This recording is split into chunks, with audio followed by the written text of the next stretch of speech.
वो ही देश का सच्चा सामर्थ्य होता है। और इसलिए बड़े लोग आए चले गए, देश अजरा अमर रहता है।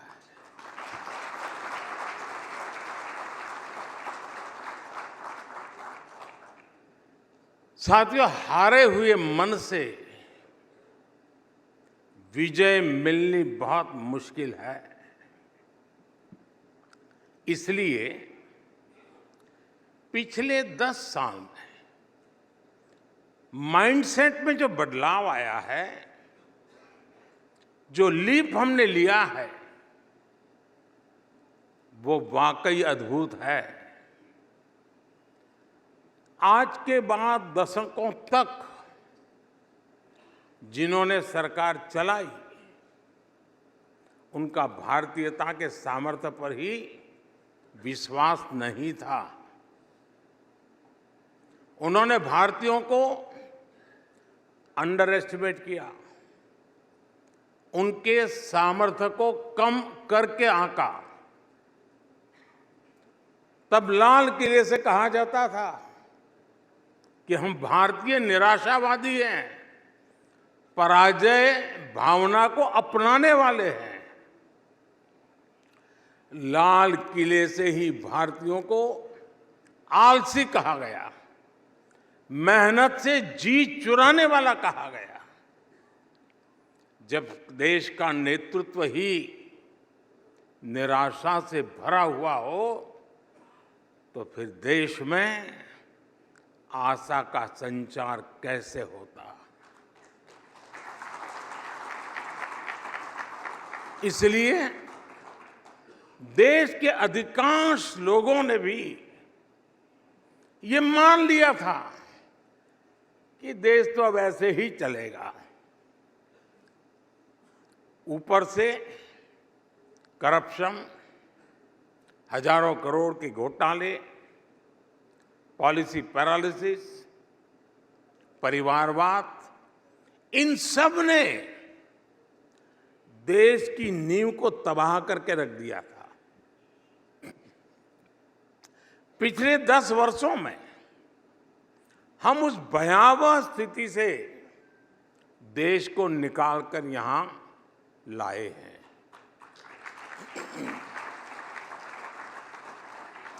सिर्फ 10 साल में भारत दुनिया की टॉप 5 अर्थव्यवस्था में आ गया है। आज देश में जरूरी नीतियां भी तेजी से बनती हैं और निर्णय भी उतनी ही तेजी से लिए जाते हैं। माइंडसेट में बदलाव ने कमाल करके दिखा दिया है। 21वीं सदी के भारत ने छोटा सोचना छोड़ दिया है। आज हम जो करते हैं वो बेस्ट और बिगेस्ट करते हैं। आज भारत की उपलब्धियां देखकर दुनिया हैरान है। दुनिया भारत के साथ चलने में अपना फायदा देख रही है और भारत ने ये भी कर लिया। ये रिएक्शन, अच्छा भारत ने कर लिया, भारत में ये हो गया, ये रिएक्शन आज की दुनिया का न्यू नॉर्मल है। बढ़ती विश्वसनीयता आज भारत की सबसे बड़ी पहचान है। अब 10 साल पहले के और आज के एफडीआई के आंकड़े देखिए। पिछली सरकार में 10 साल में $300 बिलियन की एफडीआई भारत में आई। हमारी सरकार के 10 साल में $640 बिलियन की एफडीआई भारत में आई।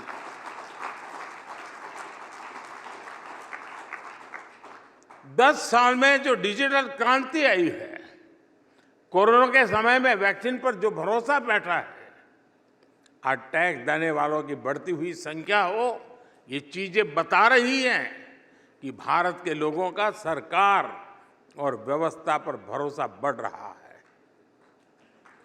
मैं आपको एक और आंकड़ा देता हूं। यहां इस हॉल में ज्यादातर लोग ऐसे होंगे जो म्यूचुअल फंड में इन्वेस्ट करते होंगे। साल 2014 में देश में लोगों ने करीब 9 लाख करोड़ रुपए म्यूचुअल फंड में इन्वेस्ट कर रखे थे।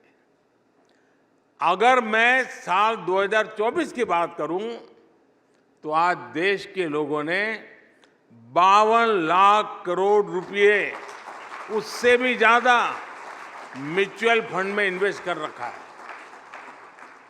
ये इसलिए हुआ है क्योंकि हर भारतीय को ये विश्वास है कि देश मजबूती से आगे बढ़ रहा है, और जितना विश्वास उसे देश पर है उतना ही खुद पर भी है। हर भारतीय सोच रहा है मैं कुछ भी कर सकता हूं, मेरे लिए कुछ भी असंभव नहीं है। और ये बात टीवी 9 के दर्शक भी नोट करते होंगे कि अनेक लोगों का प्रिडिक्शन जहां अटक जाता है उससे भी कहीं ज्यादा बेहतर परफॉर्म करके हमने दिखाया है।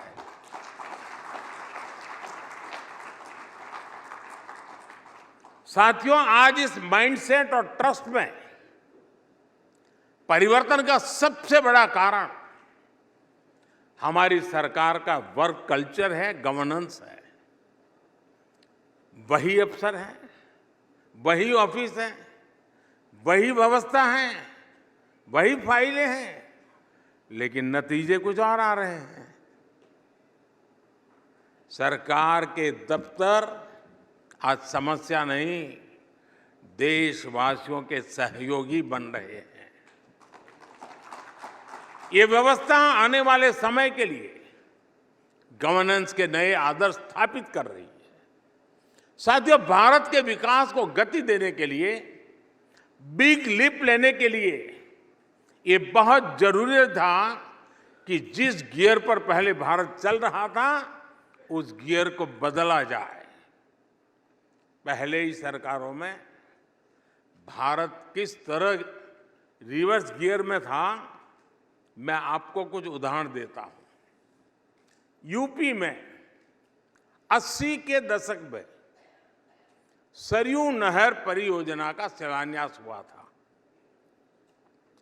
ये परियोजना 4 दशक तक अटकी रही। 2014 में सरकार बनने के बाद हमने इस परियोजना को तेजी से पूरा किया। सरदार सरोवर योजना, उस परियोजना का शिलान्यास तो पंडित नेहरू ने 60 के दशक में किया था। 60 साल तक सरदार सरोवर डैम का काम ऐसे ही लटका रहा। सरकार बनने के बाद 2017 में हमने इस डैम का काम पूरा करके इसका लोकार्पण किया। महाराष्ट्र की कृष्णा कोयना परियोजना भी 80 के दशक में प्रारंभ हुई थी। साल 2014 तक ये भी ऐसे ही लटकी हुई थी। इस डैम का काम भी हमारी ही सरकार ने पूरा करवाया। साथियों, बीते कुछ दिनों में आपने अटल टनल के आसपास बर्फबारी की बहुत शानदार तस्वीरें देखी है। अटल टनल का शिलान्यास हुआ था 2002 में। 2014 तक ये टनल भी अधूरी लटकी हुई रही। इसका काम भी पूरा कराया हमारी सरकार ने और इसका 2020 में लोकार्पण किया गया। असम का बोगीबील ब्रिज भी आपको याद होगा। ये ब्रिज भी 1998 में स्वीकृत हुआ। सरकार में आने के बाद हमने इसे तेजी से पूरा कराया और 20 साल बाद 2018 में इसका लोकार्पण किया। ईस्टर्न डेडिकेटेड फ्रेट कॉरिडोर साल 2008 में स्वीकृत किया गया। ये प्रोजेक्ट भी लटकाता रहा और 15 साल बाद 2023 में हमने इसे पूरा कराया। मैं आपको ऐसे कम से कम 500 प्रोजेक्ट गिना सकता हूं। ऐसे सैकड़ों प्रोजेक्ट्स को 2014 में हमारी सरकार आने के बाद तेजी से पूरा कराया गया। प्रधानमंत्री कार्यालय में टेक्नोलॉजी की मदद से हमने एक आधुनिक व्यवस्था विकसित की है, प्रगति के नाम से है। हर महीने मैं खुद एक एक प्रोजेक्ट की फाइल लेकर बैठता हूं, सारा डेटा लेकर बैठता हूं, दशकों से अटके हुए प्रोजेक्ट की समीक्षा करता हूं और मेरे सामने ऑनलाइन सभी राज्यों के मुख्य सचिव और भारत सरकार के सभी सचिव पूरा समय मेरे सामने होते हैं। एक एक चीज का वहां एनालिसिस होता है। मैं पिछले 10 साल में 17 लाख करोड़ रुपए से ज्यादा के प्रोजेक्ट्स की समीक्षा कर चुका हूं। 17 लाख करोड़ रुपया, तब जाकर ये प्रोजेक्ट पूरे हुए। आप मुझे बताइए, जिस देश में पहले की सरकारें उस स्पीड से काम करती रही हो तो देश बिग लीप कैसे ले पाता। आज हमारी सरकार ने लटकाने भटकाने वाली उस पुरानी अप्रोच को पीछे छोड़ दिया है। मैं आपको हमारी सरकार के कुछ उदाहरण दूंगा। मुंबई का अटल सेतु, देश का सबसे बड़ा ब्रिज, सी ब्रिज, इसका शिलान्यास साल 2016 में हुआ। हमने कुछ सप्ताह पहले इसका लोकार्पण भी कर दिया। संसद की नई बिल्डिंग, इसका शिलान्यास साल 2020 में किया, पिछले ही साल इसका लोकार्पण हो गया। जम्मू एम्स का शिलान्यास साल 2019 में हुआ था, पिछले सप्ताह 20 फरवरी को इसका लोकार्पण भी हो गया। राजकोट एम्स का शिलान्यास 2020 में हुआ था, अभी कल ही इसका भी लोकार्पण हो गया। इसी तरह आईआईएम संबलपुर का शिलान्यास साल 2021 में हुआ और साल 2024 में लोकार्पण हो गया।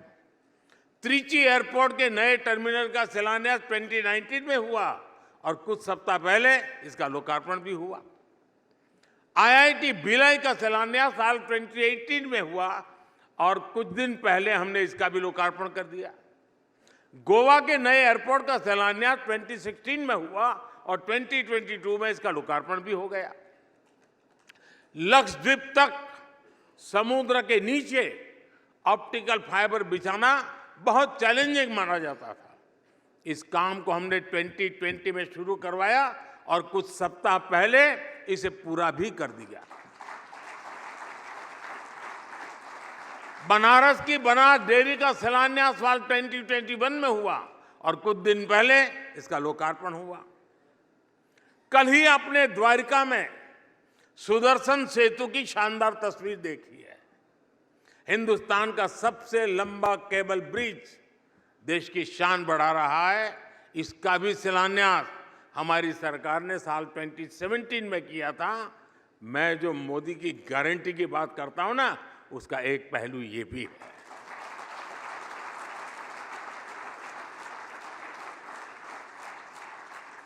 जब ये स्पीड होती है, तेजी से काम करने की इच्छा शक्ति होती है, जब टैक्स पेयर के पैसे का सम्मान होता है, तब देश आगे बढ़ता है, तब देश बिग लीप के लिए तैयार होता है।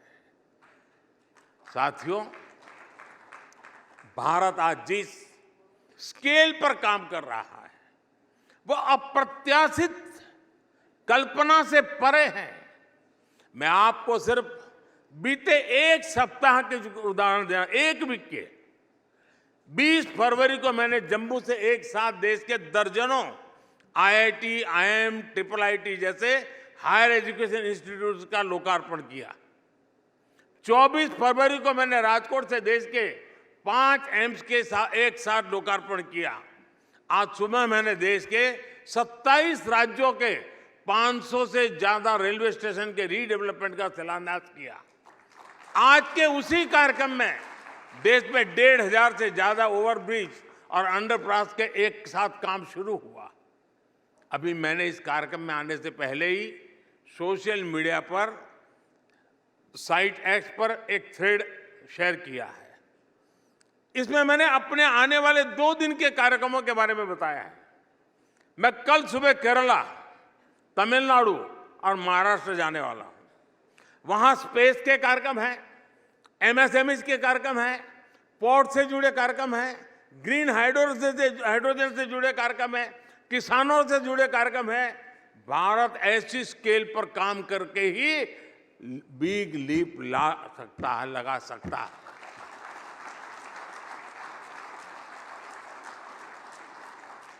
हम पहली, दूसरी, तीसरी औद्योगिक क्रांति में पीछे रह गए। अब हमें चौथी औद्योगिक क्रांति में दुनिया का नेतृत्व करना है और इसके लिए भारत में हर रोज हो रहे विकास कार्यों से देश की रफ्तार को ऊर्जा मिल रही है।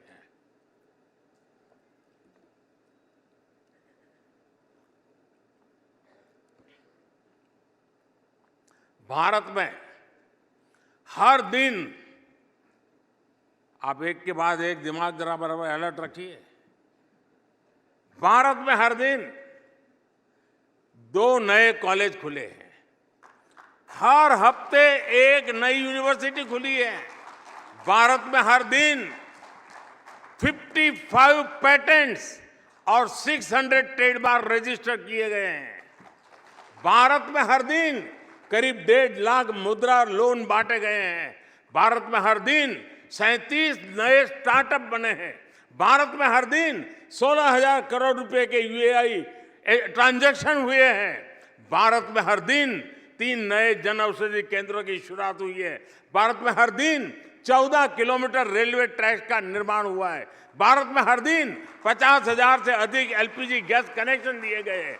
भारत में हर सेकंड एक नल से जल का कनेक्शन दिया गया है। भारत में हर दिन 75,000 लोगों को गरीबी से बाहर निकाला गया है।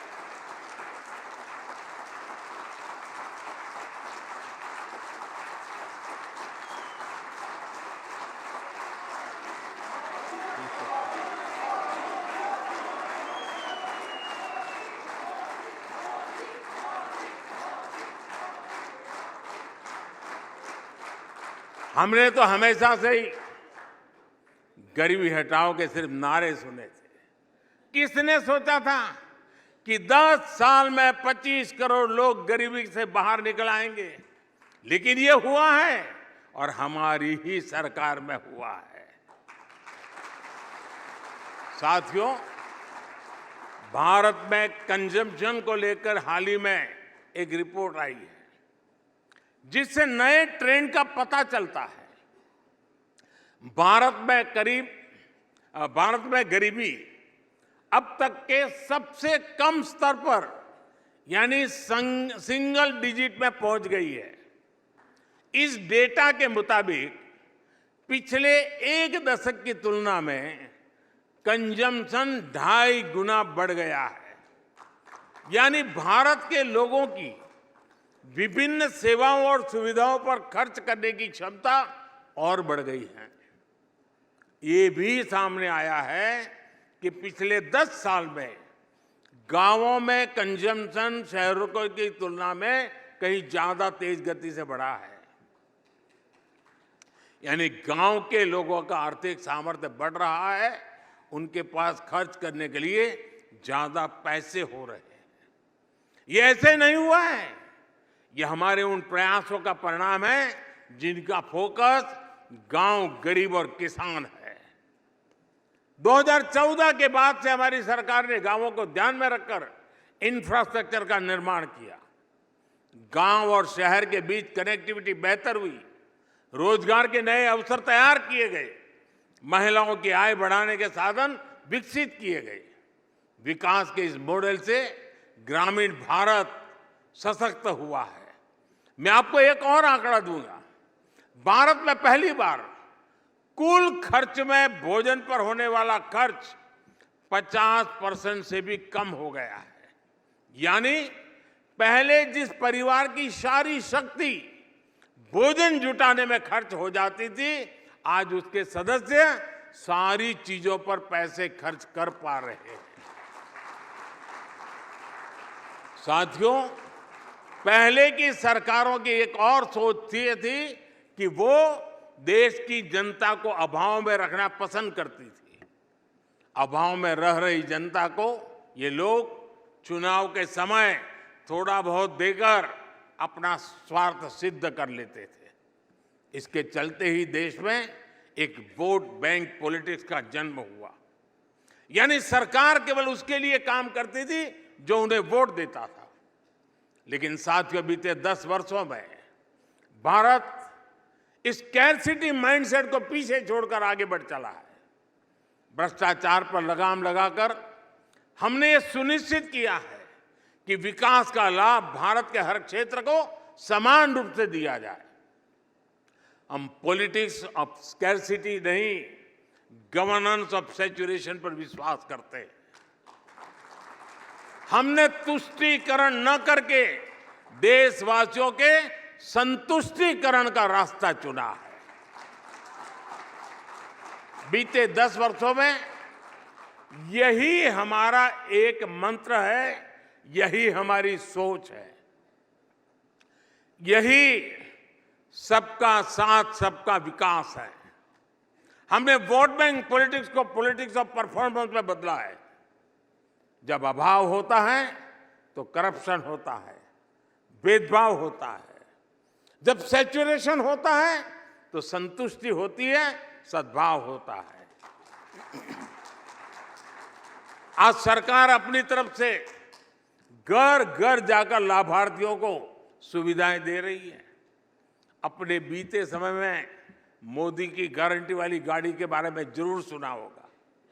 देश में पहले कभी ऐसा नहीं हुआ कि सरकार के अफसर गाड़ी लेकर गांव-गांव जाए और पूछे कि सरकार की योजनाओं का लाभ आपको मिला या नहीं मिला।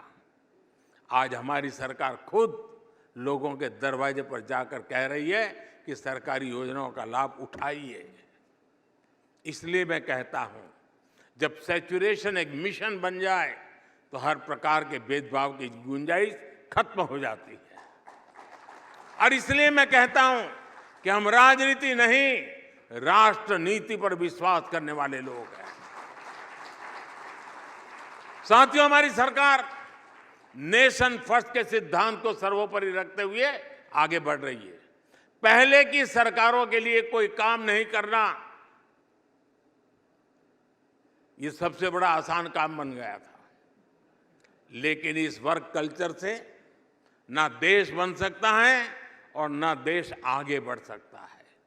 इसलिए हमने देश हित में निर्णय लिए, पुरानी चुनौतियों का समाधान किया।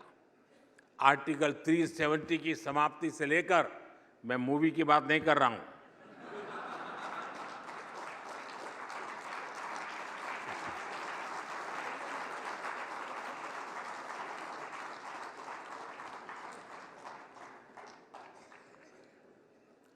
आर्टिकल 370 की समाप्ति से लेकर राम मंदिर निर्माण तक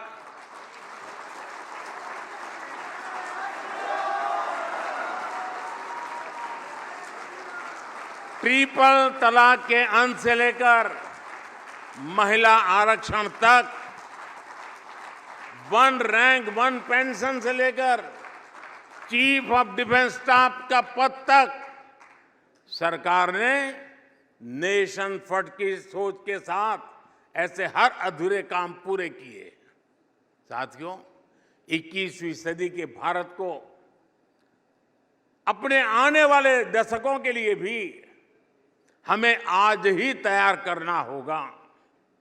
इसलिए आज भारत भविष्य की योजनाओं में भी तेजी से आगे बढ़ रहा है।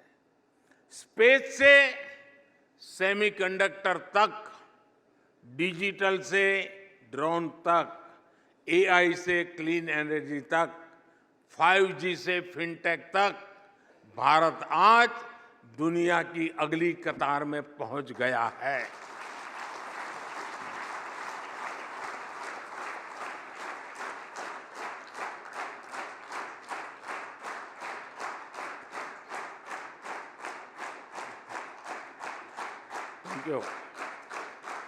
भारत आज ग्लोबल वर्ल्ड में डिजिटल पेमेंट्स की सबसे बड़ी ताकतों में से एक है। भारत आज फिनटेक एडॉप्शन रेट में सबसे तेजी से बढ़ता देश है। भारत आज चंद्रमा के दक्षिण ध्रुव पर उतरने वाला पहला देश है। भारत आज सोलर इंस्टॉल्ड कैपेसिटी में दुनिया के अग्रणी देशों में से एक है। भारत आज 5G नेटवर्क के विस्तार में यूरोप को भी पीछे छोड़ चुका है। भारत आज सेमीकंडक्टर सेक्टर में भी तेजी से आगे बढ़ रहा है। भारत आज ग्रीन हाइड्रोजन जैसे फ्यूचर के फ्यूल पर तेजी से काम कर रहा है। आज भारत अपने उज्जवल भविष्य के लिए दिन रात मेहनत कर रहा है। भारत फ्यूचरिस्टिक है और इसलिए आज जब सब लोग कहने लगे हैं इंडिया इज द फ्यूचर, आने वाला समय और महत्वपूर्ण है। आने वाले 5 साल बहुत महत्वपूर्ण है। और मैं ये सूज्ञ ऑडियंस यहाँ बैठा है और बड़ी जिम्मेवारी के साथ कहता हूँ, हमारे तीसरे कार्यकाल में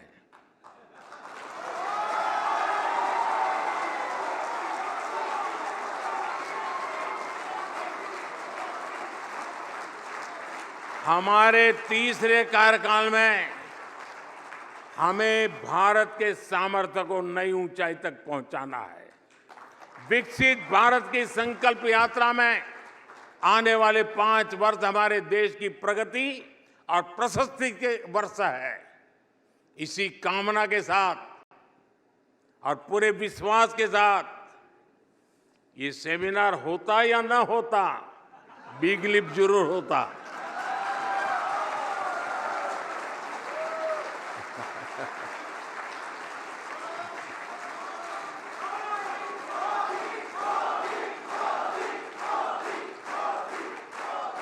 इतना फायदा जरूर हुआ कि आपने बिग लिप का कार्यक्रम रखा तो मुझे भी अपने लिप खोलने का मौका मिल गया।